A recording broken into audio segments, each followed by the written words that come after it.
I got a lot of time, so just let me know. All right. Well, welcome everybody. My name is Josh Miller. I'm co-facilitating this. A little bit about me. I am the Communication Studies Department Chair at Los Angeles Valley College, obviously in Los Angeles. We have a district of 9 colleges, so I'm one of our district pathways coordinators.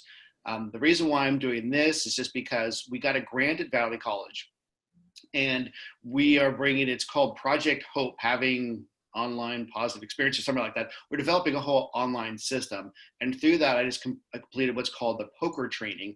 And that is through @ONE or the CVC OEI.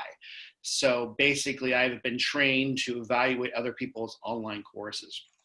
And then, so I have to go through multiple courses and make recommendations for improvement and let people know what they're doing well. So through that process, I've gotten pretty good at this online stuff, and I have to develop what's called a showcase course through this training. So I meet directly with Canvas people, and by the end of this month, I have to have this showcase course that will go on the Commons that will be an example of what an online course should look like. I do have my course, if you're in the LACCD and you teach public speaking, I do have an online course. It's been downloaded, I think, over 30 times that are uploaded that people can import. So that's a little bit about me. Let's get it going. I'm going to share my screen. Any questions for me real quick before we begin? All right.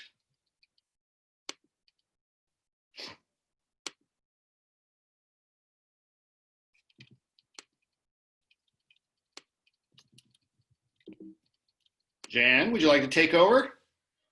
I will. You're going to have to move the screens for me, so I'll ask you for that. Anyway, what we'd like to ask everybody to do now is to make sure that in the chat you provide your name, your college, your role there, and your email address. That way we can keep in contact, we can send you things. We look at this as a community building model. So we know that great learning happens when we learn together, and that's the whole model behind 3CSN. So the objectives that we have through our Wayfinding online series is to, like I said, create a sense of community through the online environment so that we can all support student engagement and retention, that we learn together to support our professional identity in this online world that we find ourselves in, and to provide our network, which you're part of, opportunities to dialogue and to share and build strength and knowledge. We're in this struggle, we call it a productive struggle together.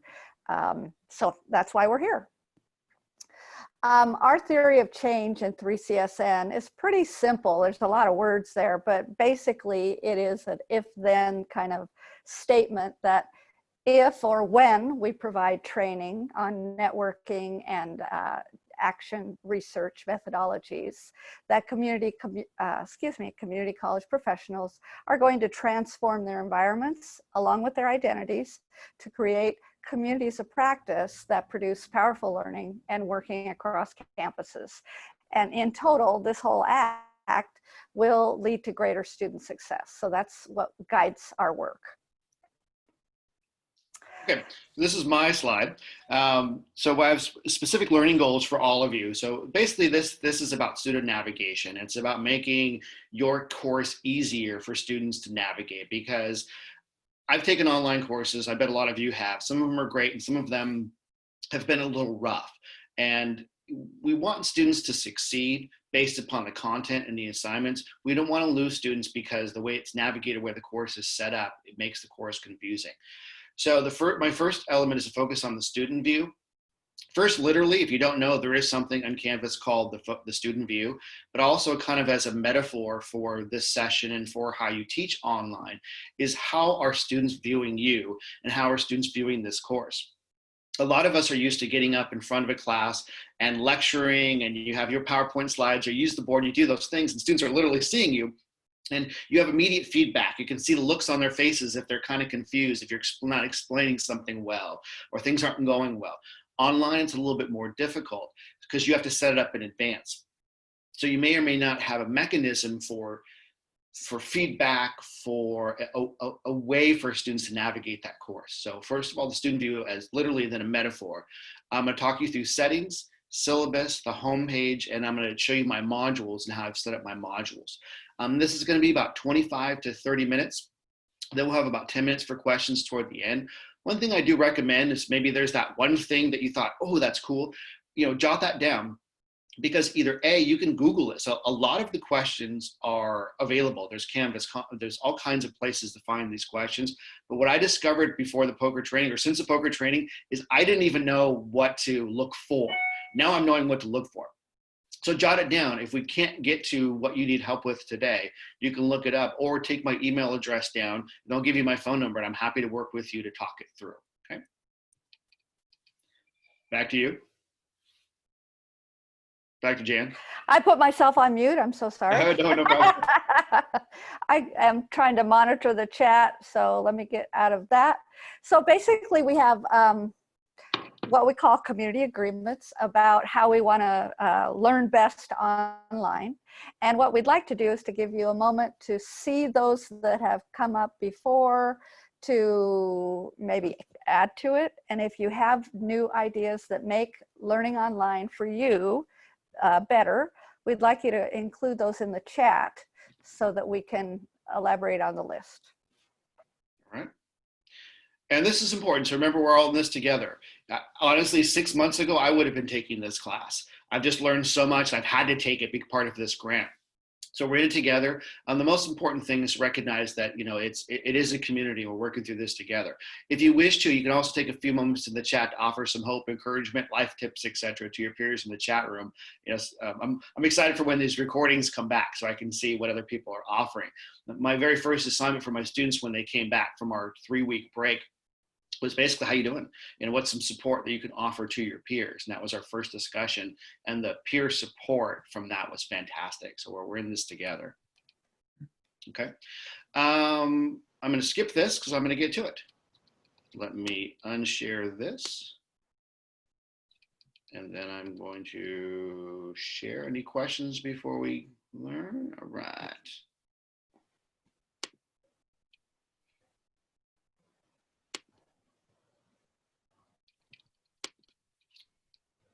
Okay.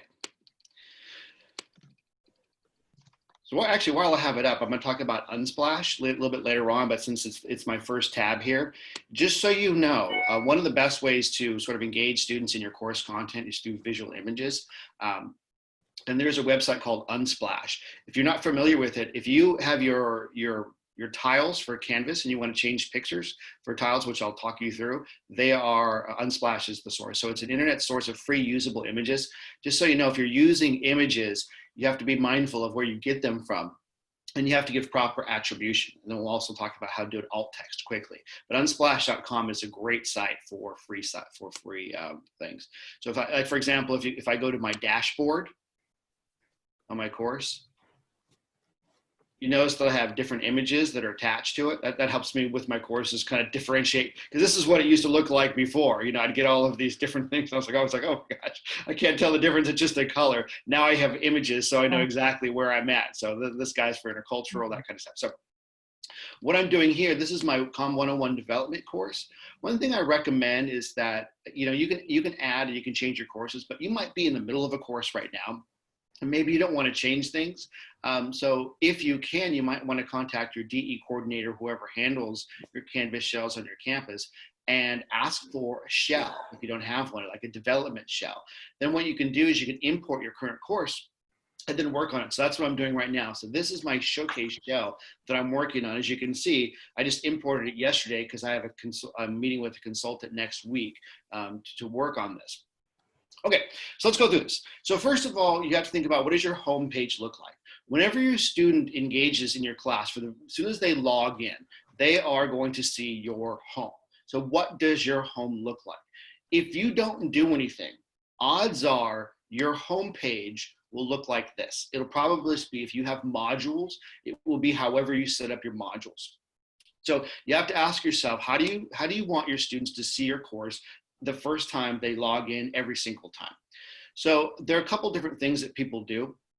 what they do is, so my homepage is a combination of a static introduction to me and my announcements, okay? What some people do is they'll just have announcements and then just a brief information, maybe some links, some FAQs or something like that. Or what other people will do is they'll have announcements and then here will be like a what's coming up this week. That's completely up to you. The reason why I don't do the what's coming up this week, because I'm not good at that. So you also have to know what you're good at. I'm not good at every Sunday putting what's coming up for the next week. I'm really good at sending announcements where I'm thinking, oh, my class needs to know this. So this is a good place for announcements. If you don't know how to do this, it's a very strange thing. I'm gonna go to settings real quick, and this is one of the bad features of Canvas. But if you wanna put your announcements here, you have to go down here to settings, and then from settings, course details, and you have to go all the way down. And I have no idea why they do this. You have to go all the way down and you have to go to more options. And then the bottom here, more options, that's where you can see right here where it says show recent announcements on course homepage. So you check that and you can decide how many you want. While you're down here too, and it's such a strange place for settings for your discussions. You also have settings for your discussions here if you didn't know that. So for example, you might have a discussion, and in that discussion, in all my discussions, the students cannot reply to the discussion until they can't reply to other people's responses until they've posted their own response. But another professor said, well, a lot of students, what they'll do is they'll just put a letter in, and then that allows them to see everything, and then they delete it, and then they can put their own responses in so they can still get some insight. So that kind of defeats the purpose of that. So right here, if you see this button right here, it says let students edit or delete their own discussion posts. If you unclick that, what that means is that students cannot edit or delete anymore, so they can't play that game. That's just kind of an FYI for discussions. If that doesn't make sense, that's completely fine. But through here, this is the most important thing. So this is what we're doing. So once you click that and you decide on how many announcements, then every time a student logs in, they will see your announcements at the very top. Okay, any questions on that? Yes, yes. Yeah, go ahead. Hi. Hi. So I've been sending out a lot of announcements, and I've been wanting to delete them from the bottom. Do they go, because I just didn't want too many on the page, do they go anywhere when I delete them? Are they gone? Yeah, when you delete announcements, they're gone. I leave them because, for example, I only show 3. So with 3, then it only show 3 on the homepage, and you can choose 4 or 5. But if they want to see past announcements, they would have to then go to announcements. So that's cool. So I guess chronologically, the most recent 3 are what show, and so yeah, if they were show 4, on top. Then they'll push them down. Yeah. Great, thank you. Okay. So while I'm here, I'm just going to stay here on settings because there's a lot of interesting stuff on settings. On this first page, that's probably the most important thing. And again, I have no idea why they put it down here. It's such a strange place. Okay. And then make sure that whenever you click down here, you have to update your course details, because if you don't click that, it's not going to do it. So again, I'm going to deviate for 1 second. I'm going to go back to your homepage. But again, a great way that students log in, they have the announcements. Okay. Now, sections. This is a question I get asked a lot. May I combine your section? And the answer is yes, you may. So this is easier, not necessarily for students, but this is a lot easier for you. So if you have 4 sections of the exact same course at the exact same time, and that's key, because a lot of people, if you have overlapping courses, it's not going to work because you're going to have different due dates and things like that. So if I had 2 courses at the exact same time, that course would pop up here. Again, I'm in settings, sections. That section would pop up here, and I can click on it and I can add them. So I may combine the 2 classes into ones, because if you do an announcement or if you update an assignment on one shell, then you're going to have to go to the other shell and update it. But if you combine them into one, it's like just one big course. You can grade everything together. You can combine everything together. It's a fantastic tool. Okay. And if I had the same course at the same time, it would pop here and I would just click on it. Add a new section as if there's something that isn't here, but they show up. Okay. All right. So navigation is interesting. So navigation is an important tool for students. If you look to the left here, you notice I have all these little eyeballs crossed off. Okay? With all these little eyeballs crossed off, these are all pages that students cannot see. Okay, these are all pages that students that cannot see. The reason why I do that is that if you have assignments open for them to see and maybe discussions open for them to see, when students go to your course, they might just go right to discussions, or they might just go right to assignments instead of your modules. And that was a big problem when I first started teaching my Canvas courses online, is because students would not understand the assignment and then ask me all these questions. And I thought, did you go to the page? No, I didn't see it. Right? So if you lock them out of those, then they have to go to the modules, and then they see all of your wraparound material. Then with your wraparound material, then they can say, oh, that page explains what you need to explain to, and the assignment is just the manifestation of that. So here's how you do that. And just so you know too, the state has been paying for a lot of new programs. Depending on your district, they're enabling them or not. But if you go to this, these are all the things that are available for your students to see on this menu. So all of the ones on top here are active for them to see. All the ones on the bottom here are inactive for them to see. So you might have NetTutor, you know, and they can access NetTutor outside of this, but if you want NetTutor there, what else do we have here? MyLab, Labster, Confer Zoom, Pisces is a new one that we got for tutoring. So there are a lot of different things that are popping up. So I felt like for about 2 weeks, every time I accessed my course, there was something new down here, and I disabled it because I don't know how to use most of these yet. I got to figure it out. So what you do is, let's say, for example, you up here have pages, and you're going, okay, well, I don't want them to see the pages anymore. I want them to see my modules. I want to see the complete course, okay? What you do is you take it and you drag it down, and then you hit save. Okay. And that's it. So you drag them up and down, but the most important thing is save down here, okay? And then that way, what happens is, so here's a good example. So if I take pages, if I take pages and move it up here, you notice currently pages has the eyeball crossed off. Then I hit save. Now pages is moved up, so now students can access pages. And that's not necessarily a good thing because they're not accessing pages in order. It's just a whole list of pages. So again, I definitely recommend against that. Any questions on that one? All right. Apps, I'm not going to get into this, but this is kind of an interesting feature. There are tons of apps. So, you know, if you want to do badging for your class, Badge Stack, you know, Badger, there are all kinds of different things that you can look into. A lot of them have to be configured by your local campus, but you might want to check into it, see what's available for you, okay? Feature options, that's something that I've never touched, and I'm not going to because I don't want to mess anything up. Okay, any questions on settings? All right, let's go back home. So with home, the only thing, gotta get Ray's pictures out of the way. Okay, so one of the things that when we're at home, what we want to look at is how you can choose your home page, which is right here. So my home page obviously is just my introduction page.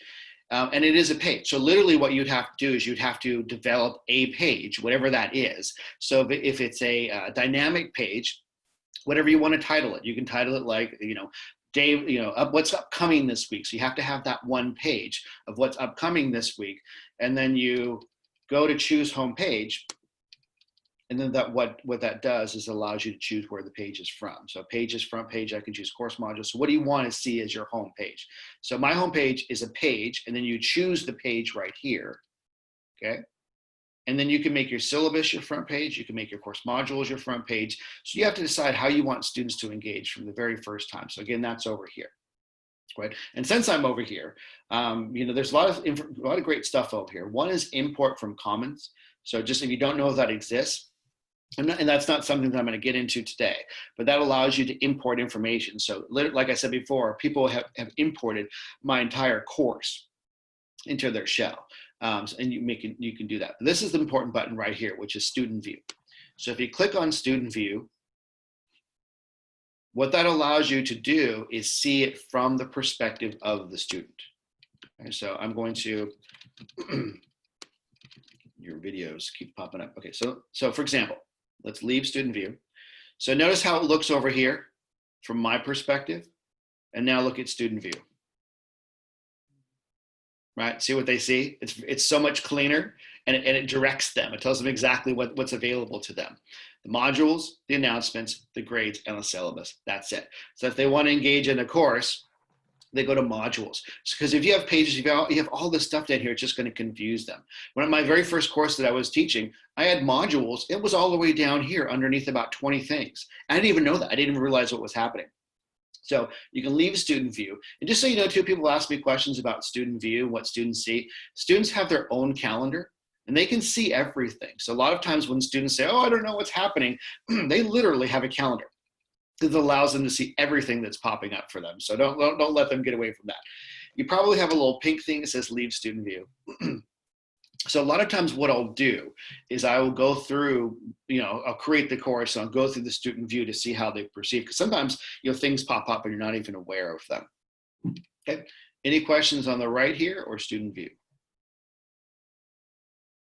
All right. So let's go to syllabus. This is an important thing, and I love this now, and the feedback I've gotten from my students has been fantastic. So a lot of times what people do with their syllabus is sometimes they'll say syllabus and they'll attach the PDF that they've been using for the last 10 years to their syllabus. So first of all, I also teach accessibility. If you have an external document like a Word document or a PDF, unless there's a valuable reason to do it, get rid of all of those and make them pages, and then take a future accessibility course with me, because if you make them into pages, it's a lot easier to make your information accessible. One, for people that need accessibility accommodations, like a student that might be blind or deaf, but also two, it's more accessible to your students. It's actually, it enhances their ability. So it's like if they're on their phone and they want to see the syllabus, they don't have to click on a PDF that kicks them out or does something weird depending on their phone, and they kick back in. It's just a page. So my syllabus might look a little weird to you because all it is this. Okay, so my syllabus is Welcome to COM 101. It has the link for the very first module. And then what I've done is I've taken all the elements of my syllabus and broke it up into separate pages. So what that does is students, so let's say, for example, a student just wants the class textbook. They don't have to scroll through the whole thing. If they need some quick links, for figuring out how to do Canvas, those sorts of things. You know what? I have a disability. I need some help. Where do I go? They don't have to scroll to the bottom. So it's all set up here. And what I've done is a couple things. So if you look, I have it here. Each one of these links out. So if I want to do my class textbook, I click there. And all it is a PDF version of my class textbook. And then they can go back to the syllabus if they need something else. But what I've also done, I'm going to go to my first module. So instead of reading the syllabus over here, it's actually my module. Sorry, I got something in my throat here. And then I've set up, this is literally my syllabus too. So all the same pages in the syllabus are my pages in my first module. And I'm going to give you a little thing if you want to do it later on. You can actually set up your module in such a way that they can't get to the second page until they've at least accessed the first page. Right, so they have to scroll through the whole thing. And then I have an assignment here, that syllabus and welcome acknowledgement. So again, so what I've done, it does take a little bit of time, and it is a little bit time consuming. Sorry, my dean is texting me about our fall schedule. Is if you go to the syllabus, and originally, yes, it was easier just to copy and paste my entire syllabus, but I'm thinking about from the student perspective, what is easier? And I ask my students a lot about this, and I've gotten some fantastic feedback. They like that it's just a series of links. And notice too, talk about accessibility. I don't have any sort of websites here. I don't say HTTP, www, or anything like that. What I do is I actually title what they're going to. And I'll show you how to do that in a quick sec. Okay, so it's great, it's easy, and it's my first module, and it's a great way to do your syllabus. And it's one of the recommendations too of what's called the OEI course rubric. Are there any questions about that? Josh, we don't don't have a question about that, but I wasn't on the ball. We do have a question about your homepage. Okay. So the question is, do we add a photo to the homepage using the same method you explained for adding an announcement? No, I'm going to get into how to add content in a little bit. So, Okay. and that kind of stuff is I'm going to go through a little quickly, because usually like my accessibility training is I focus a lot on how to add images and content and that kind of stuff, because you have to add content and make it accessible at the same time. But I will get to that in one sec. Okay. All right. So that's my homepage. So again, this is what the students see. And then from, whenever they log in, and then from there, and I explain to them, they can either go to the bottom for the next page, but most of them, what they do is they'll just go to modules from there. All right, so modules. So the way you set up your course is extremely important. And think of it as units of learning. So I have 1, 2, 3, 4, I have a bunch of modules. I teach public speaking, so a lot of times it's based upon speech. Okay. And then I have like an extra credit module where they can do so this is my thing right here, is one of my big flaws is I can't see typos. It drives me crazy. I can read something 20 times and still will have a typo. So because this is a brand new course and adding tons of new content, I have an extra credit opportunity for students to get a couple points if they identify my typos. One guy, he was a graduate student from UC Santa Barbara, getting into a nursing program. Oh my gosh, he just shredded my course. It was fantastic. He helped me out a lot. So I don't have an ego in my course, and thank God. Okay, so you got to think about with your courses how you want to lay it out. So my first module is just all of my syllabus. Okay? And if you've never done a module, all you do is hit plus module, and then you title it. And then another thing with here too is you can add prerequisites, but I'll get into that in a little bit, depending on how much time I have. But with this plus module, you just hit it, and what you do is you just create a module. So you just title it. So week 1, week 2, my very first class, I did it by week. So week 1, here are the things I want you to do this week. And that's kind of an easy way to start. And then students know this is what's happening this week. But having a module assumes that you've already created your content, because you can't have a module without content, right? Because in the module, you're adding your assignment. Well, if you don't have an assignment yet, you're not going to add anything. So you have to think about, okay, so what do I want to do week 1? Well, week 1, I want to have a discussion on this. So you create your discussion. I want my first assignment to be this. You create your assignment. Then what you do is you add your module. I'll title it test module, okay? Then we add it. And then depending on where it is, so my module will be on the bottom, so it moves all new modules to the bottom. And then what you do is, assuming you have assignments, assuming you have content already, you'll hit plus.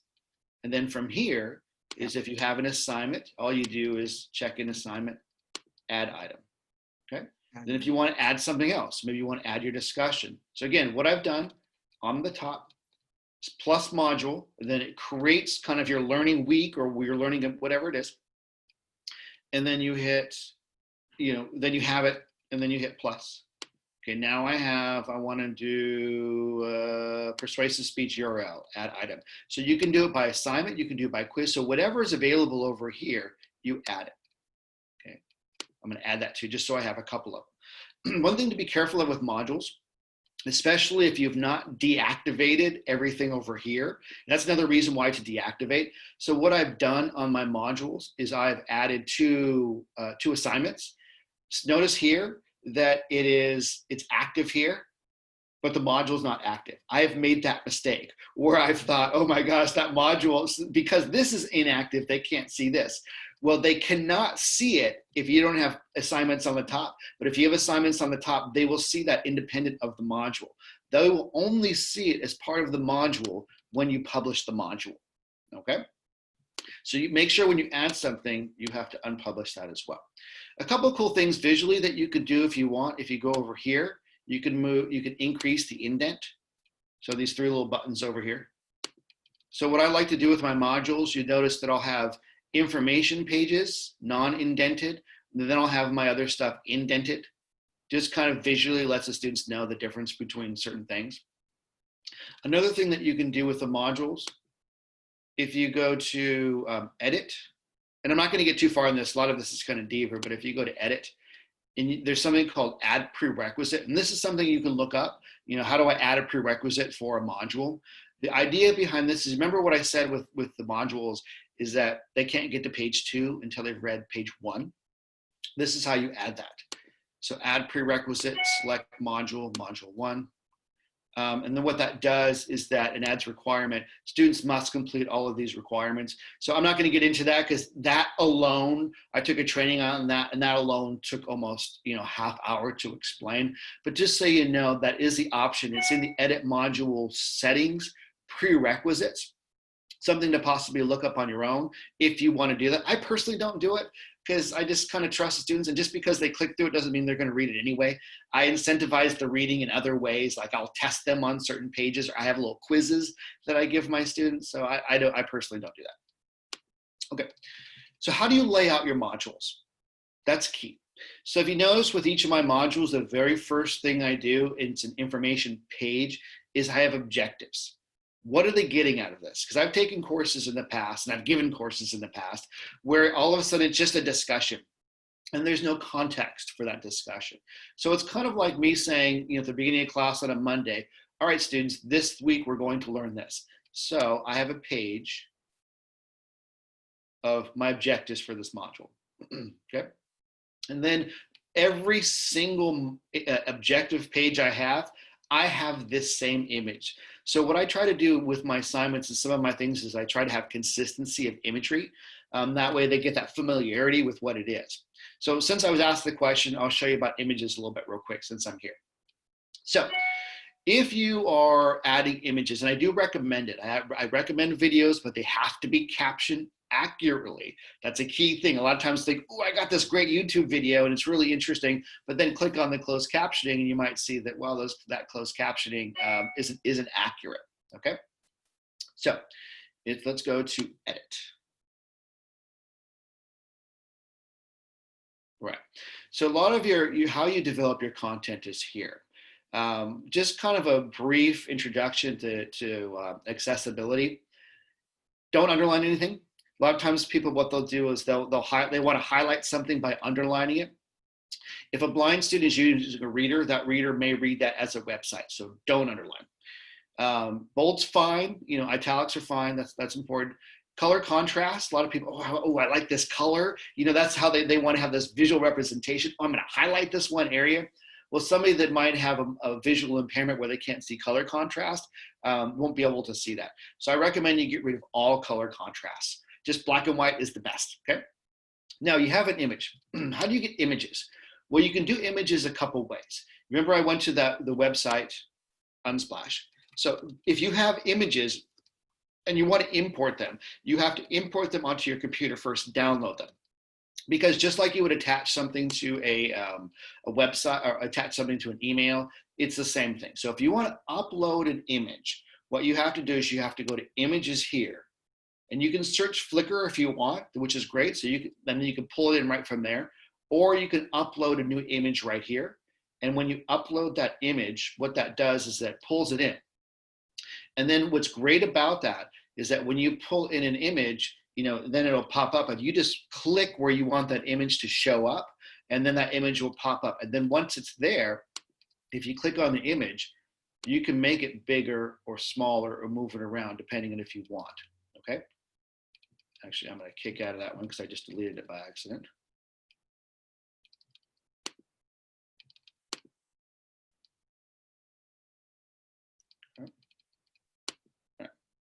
So that's how you get your image. So you add your images to the pages. And then if you want your image as your home page, then you set that page with the image as your home page, okay? While we're talking about images, let's talk about accessibility, because I'm forcing that on everybody because this is important. So if every image has to have something that's called an alt tag. An alt tag basically means that if a blind student is accessing your content, there needs to be a description of what that picture is. So some of your pictures when you upload have descriptions, but they may or may not be accurate. So if you click on this and then you go over here to embed image, so click on it, embed image, this pops up. And there are a couple things. If you want to add a description of the text, go to, and you just click here. You just add that description of the text if you want, okay? What I do for some images, so my first picture was a picture, so if I might put, just so you know, the reader will read it as image of, so you don't need to write the words image of in here, because if you write the words like image of Josh and his kids, the reader will read it as image of Josh, a picture of Josh and his kids. So just write it what it is, a picture, you know, Josh and his kids. Now this does meet accessibility standards, just so you know. The images do not have to have an alt text, okay? They can also be indicated as a decorative image. So that's what I have for this. You know, this is the picture, or this is what you've been looking for. That the reader doesn't need to read that. So you could either describe the picture if the picture is necessary. If it's not necessary, you can indicate that it is a decorative image, and that is okay. That does meet accessibility standards. Any questions on that? Okay, so while I have you here, we're talking about accessibility. I'm just going to spend a couple more minutes on this. So you notice if you look at this page, you know, you definitely want to do these sorts of things when you're developing your content for your pages, is that you have kind of something that looks a little bigger and something that looks a little smaller. If you're a student that can see, then you can tell, obviously, this is the most important part, and this is the second most important part. A course reader will not read that. Just so you know, a course reader will not read that. It will read that as all similar content. So if you notice, if you look right here, it says header 2. If I click here, that changed to paragraph. So here, header 2, here, paragraph. So this is header 1. Think of it as like a hierarchy. Think of it as when you give something, think of it as like an outline. This is Roman numeral 1. This is letter A, and this is number 1. Okay, so if a student can see an outline, it helps them differentiate between content. If they can't see an outline, the reader will help the student differentiate between content, okay? So this is Roman numeral. So all you have to do when you want to, so if you have something bold and underlined, you just highlight it and then indicate what level header you want, okay? So I put it on paragraph. I don't want paragraph, I want header 2. And once you've done that, you can adjust the size, you can make it bold, you can make it italics, you can do whatever you want. The only thing you should not do is underline it. So as you're developing your content for your students, think about, this makes it more accessible to your students, specifically because it tells them this is important, this is sub-important, but also makes it accessible for readers. This little person over here, just so you know, this helps you with some of your accessibility. Okay, this person, so I think I say hand waving. So what this person does right here is that this will do an accessibility check. And then what that does is that you get little balloons. So this tells me that everything I have here is accessible. Now be careful of that, because if you have, all images now have alt text, and that alt text may not be accurate. So according to the reader, you will meet because it's just looking for text, it's not looking for the content of the text. I'll take a pause real quick. Are there any questions? Okay, yeah. Oh, wait, let's unmute him. Okay. Finding his name. Howard. Thank you. Go ahead, Howard. So accessibility, I'm adjunct, and I have not heard much about this. You're talking about a lot about the accessibility. So this is now a legal requirement. It's not now a legal requirement. It's always been a legal requirement. But I know there have been, at least in the LACCD, there have been multiple lawsuits, not against faculty. But the bottom line is that if you, and you know, I am aware of students that had visual disabilities in face-to-face classes that now got moved into online classes, and those instructors are having to make it accessible. So, and that could happen to you. So nobody's going to look at the course specifically and go, hey, you, but if you end up with a student that has needs, you're going to have to. It is the law. You are going to have to make it accessible. Like last Thursday. Why not do it now? Right. Yeah. Exactly. You know, why not do it now? Thank you. Okay. All right. So Cynthia had a question. I don't know if it's been answered about setting up the pages and whatnot. Cynthia, I've unmuted you. Are you okay?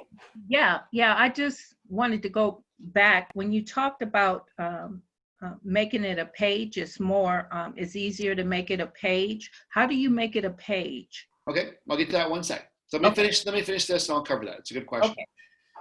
Now, there are a lot of other things in here. I'm not going to go through all of them. I don't use all of them. But this is important for accessibility. This one all up here is important for accessibility as well, because you might have a list, 1, 2, 3, 4.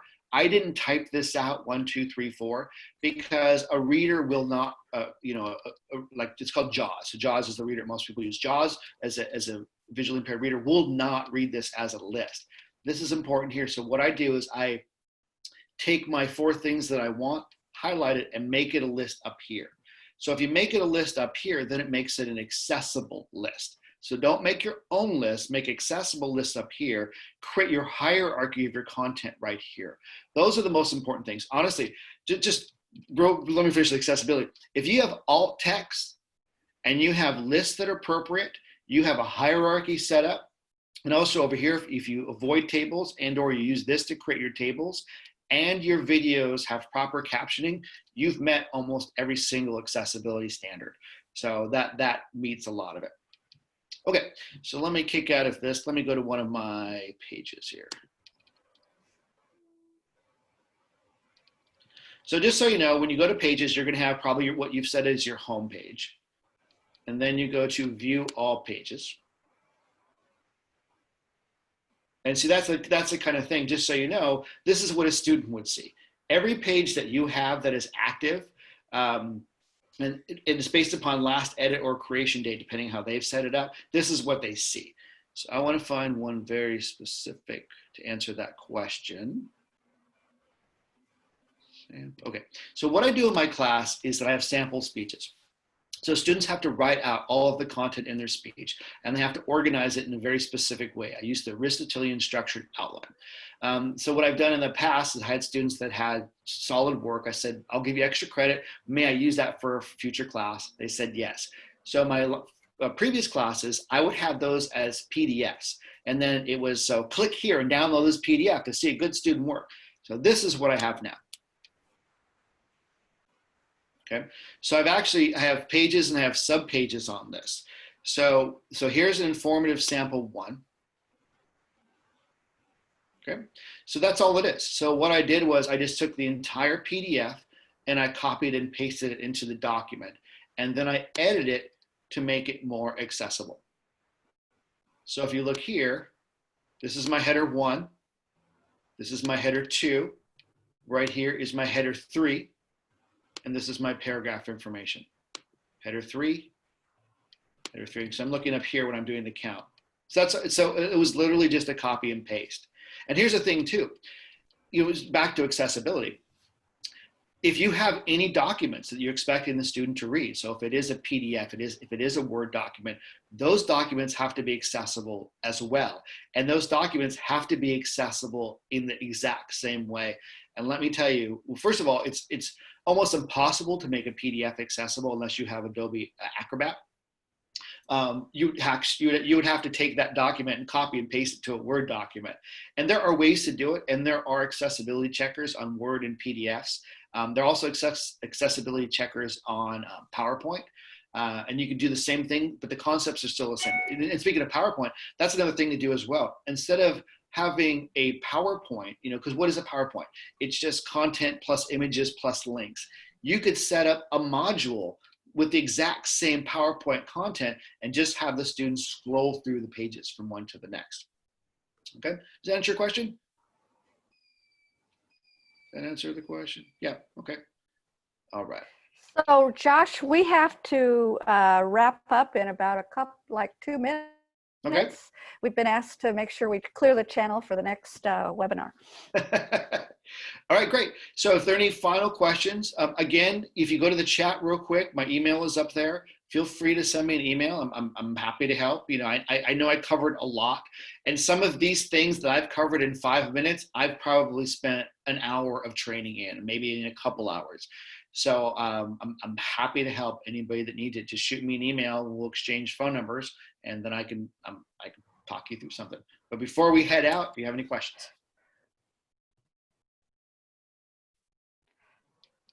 I'm not seeing any in the chat.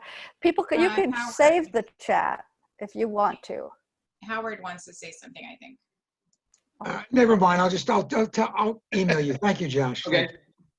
Thank you. Canva.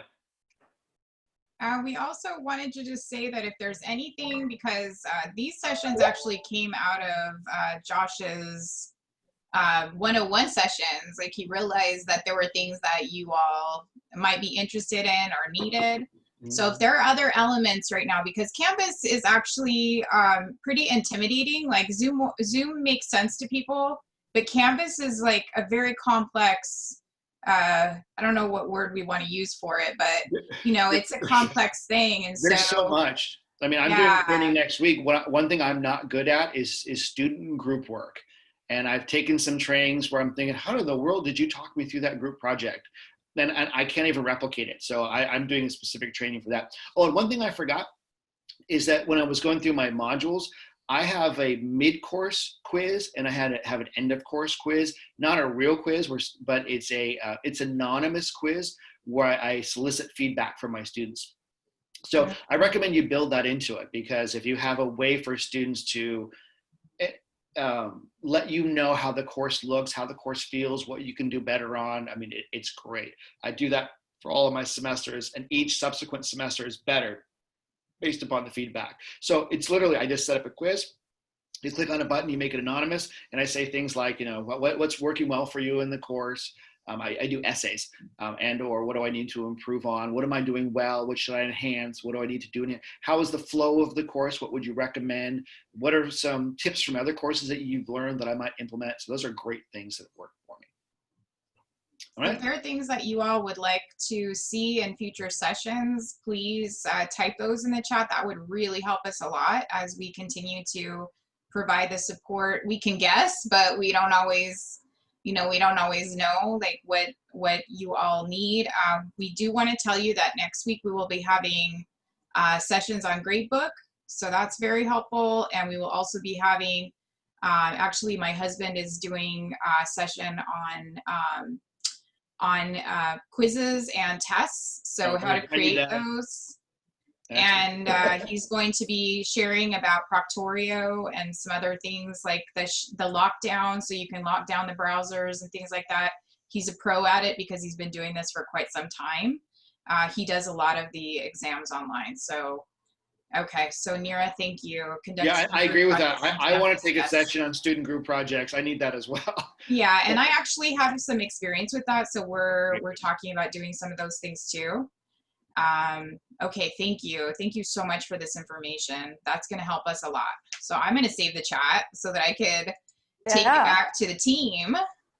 And Jan, I know, takes detailed, beautiful notes that are going to help us too. So thank you, everybody. Yeah. Great. Thank you, everybody. Hit me up if you need anything. Happy to help. Thank you, Josh. We're so grateful for you, Josh. You are awesome. Yeah. I'm grateful for you. Are. I mean, I'm glad that the 3CSN has created this. So, and thank you for all of you for being here. Yeah. And please keep coming back. Okay. Because this community is something that's very important. We need it. And I'm just blown away. I mean, we've had over 100 sessions already in the last 3 weeks. And many of your faces are familiar. So we're very grateful. Also, send your students to the 4 o'clock hour. Yes. Okay. If you have students, they can get answers to questions there too. Okay? Every day at 4 o'clock. Okay. Oh, the email, I just got a question about the email. It's at the very top. I will copy and paste it. It's millerje@lavc.edu. I will do that real quick. On the bottom, I know we got to go. So Miller, thank you. We are sharing one Zoom, so you all can understand this. It's like passing time, and now that we have these heightened security measures that we have to put mute and all that good stuff, so that someone doesn't come in and try to disrupt the situation. Oh, the times we're living in. Yeah. What's exciting about this too, this is now week 3 of me doing these trainings, so I'm kind of seeing longer and longer. I feel like we're all, We're all going to be wearing hats pretty soon. I feel like it's going to be a hat situation. We're all going to be showing off our beautiful hats. Jan's already got a hat in her picture, so we've got a head start. And Jan has a hat collection, so we're good. There you go. Nice. Yes, Roger. I like the tropical vibe, Roger. Good, Roger. Yeah. He's already got the tropical. Bye, everybody. Thank you, everybody. Very nice. Bye. Thank you so much. Bye. Bye-bye.